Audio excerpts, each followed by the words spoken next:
Burger pizza বাদ দিন, শীতের আসল আনন্দ তো এই কালাই রুটি আর বেগুন পোড়া ভর্তাতে। সেদিন রাতে রান্নাবান্না কিছুই ছিল না। ভাবলাম বাইরে থেকে কালাই রুটি এনে খাবো গরম গরম।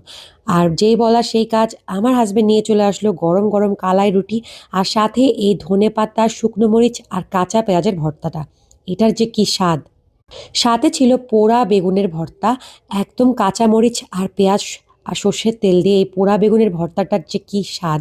আর আমি তো ডিম পাগলা মানুষ, সাথে একটা ডিম ভাজিও নিয়েছিলাম, কারণ ডিম ভাজি ছাড়া আমার চললেই না। এত মজার এই খাবার দেখে আমার মাথা পুরা নষ্ট, কারণ কালাই রুটি আমার খুবই পছন্দ। বেশ কিছুদিন রাজশাহীতে থাকার সুবাদে এটা খাওয়া আমি ওখান থেকেই শিখেছি। প্রথমেই এই যে বেগুন পোড়া ভর্তা দিয়ে একটু ট্রাই করলাম। আর কি বলবো, বেগুন পোড়া ভর্তা দিয়ে কালা রুটির স্বাদের কথা বলে শেষ করা যাবে না। এটা যেন অমৃত।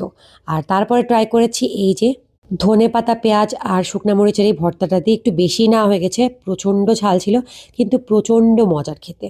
আর সবশেষে ট্রাই করেছিলাম ডিম ভাজা দিয়ে। ডিম ভাজাটাও খেতে কিন্তু অমৃত লাগছিল।